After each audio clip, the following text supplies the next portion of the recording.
और गायत्री नामक पति पत्नी रहते थे। उनके मालिनी और चंदू नामक 2 बच्चे भी थे।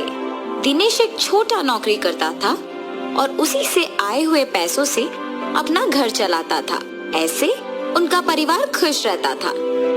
एक दिन दिनेश हमेशा की तरह कार्यालय में अपना काम कर रहा था जब उसे अपने सहयोगी के वजह से नौकरी से निकाला गया था।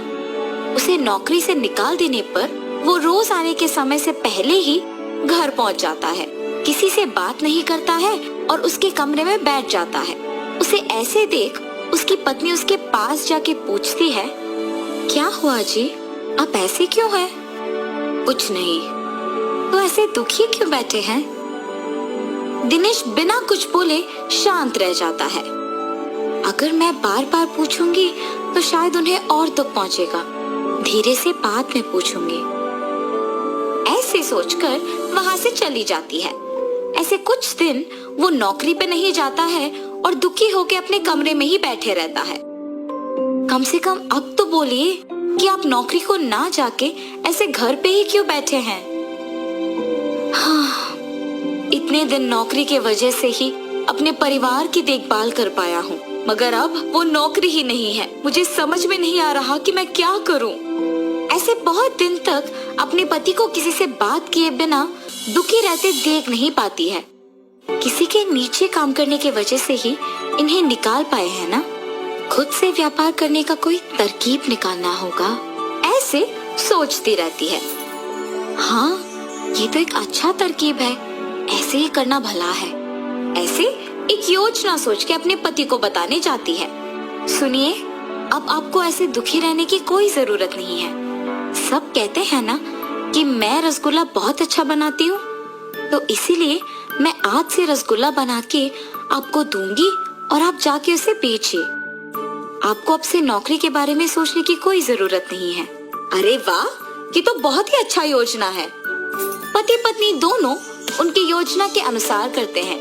गायत्री रसगुल्ले बनाती है और दिनेश उन्हें बेचने जाता है। व्यापार अच्छा चलने पर और बहुत पैसे आने पर दिनेश बैठ के सारे पैसों का गिनती करते रहता है। पैसे तो बहुत आ रहे हैं, अब से मुझे हर रोज जाके रसगुल्लों को बेचने की कष्ट लेने की कोई जरूरत नहीं है। हफ्ते में एक भी बार जाके बेचूं तो बस है, आए हुए पैसों से खुश रह सकते हैं। ऐसे सोचकर अगले दिन जब उसकी पत्नी रसगुल्ले तैयार करके रखती है तो वो अखबार पढ़ते रहता है। मैंने रसगुल्लों को बहुत पहले तैयार कर दिया है जी, अब तक आप नहीं गए?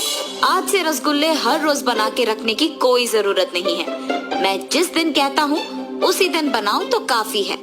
आज मैं रसगुल्ले बेचने के लिए नहीं जा रहा हूँ। अरे रे, तो फिर आज बनाए हुए रसगुल्ले व्यर्थ हो जाएंगे ना। आज के लिए इनको बेच दीजिए ना। मुझे पूछे बगैर तुमने रसगुल्ले क्यों बनाए? इसीलिए इन्हें बेकारी होने दो।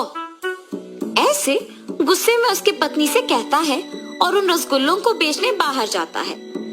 तब से उसके विचार के अनुसार ही तभी रसगुल्ले बनवा के बेचने जाता है जब उसे पैसों की जरूरत होती है।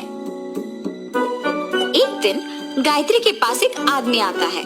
जी, कौन है आप? किसके लिए आए हैं? माता, मेरा नाम आदित्य है।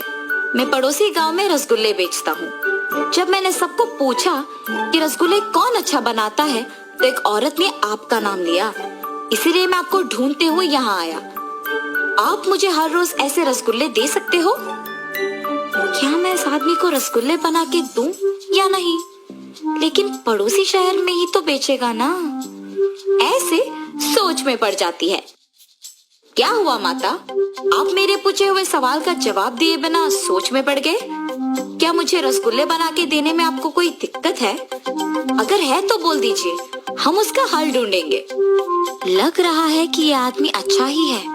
अगर मैं इनको मेरे पति के बारे में बताऊंगी तो शायद हम दोनों मिलकर उनमें बदलाव ला सकेंगे। आप किस बारे में इतना सोच रही हैं? मेरे पति भी आप ही की तरह इस शहर में रसगुल्ले बेचते हैं। ऐसे उसको उसके पति के बारे में बताती है और आदित्य सोच में पड़ जाता है।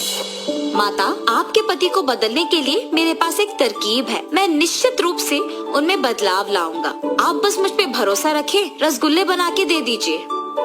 ऐसे वो रसगुल्ले लेकर उसी गांव में दुकान लगा के बेचने लगता है। इतने में पैसों की जरूरत होने पर दिनेश उसके पत्नी से रसगुल्ले बनवा के बेचने गांव में जाता है।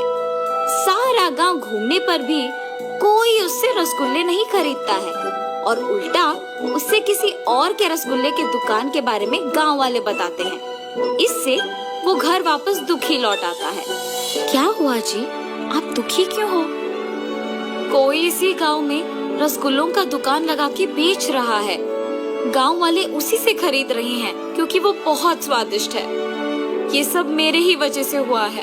अगर मैं हर रोज रसगुल्ले बेचने जाता तो ये दिक्कत नहीं आती।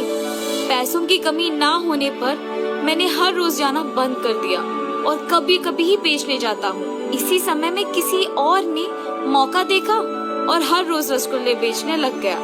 ऐसे कह के तब से हर रोज गांव में जाके रसगुल्ले बेचने लग जाता है। हमेशा की तरह सभी दिनेश के पास नहीं आए, पर भी व्यापार उसका ठीक ही चल रहा था। आदित्य जब गायत्री के बनाए हुए रसगुल्लों को लेने आया था तो वो गायत्री को दुखी देखता है।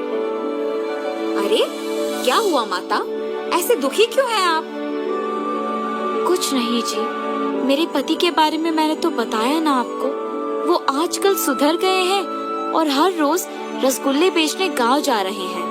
मगर किसी और ने हमारे ही गांव में रसगुल्लों का दुकान लगाया और इसकी वजह से उनका व्यापार पहले जैसे अच्छा नहीं चल रहा और वो दुखी हैं। माता, आपको याद है मैंने कहा था कि आपके पति में मैं बदलाव लाऊंगा? उस नए दुकान को मैंने ही लगाया। ये सब मैंने आपके पति को बदलने के लिए ही किया। अब जब वो सुधर गए, मैं वापस अपने गांव जाके हमेशा की तरह अपना दुकान चलाऊंगा। आप अब इसके बारे में मत सोचिए। ये कह के उससे रसगुल्ले लेके उस गांव में से दुकान निकाल के अपने गांव में लगाता है। तब से दिनेश के रसगुल्लों का दुकान हमेशा की तरह भीड़ से भरी रहती थी, क्योंकि सारे गांव वाले उसी के पास आने लगे। वो तो मेरी किस्मत है कि उस आदमी ने उसका दुकान निकाल दिया, वरना बहुत मुश्किल हो जाता था। अब से मैं किसी और को ऐसे मौका नहीं दूंगा और हर रोज रसगुल्ले बेचने आऊंगा। उस दिन से दिनेश ध्यान से रसगुल्ले बेच के अपने परिवार के साथ खुश रहता था। और इस कहानी का नैतिक क्या है? आलस सबका दुश्मन है। अगर हम हमारा काम गर्व के वजह से ढंग से नहीं करेंगे तो कोई और हमारा मौका छीन लेगा।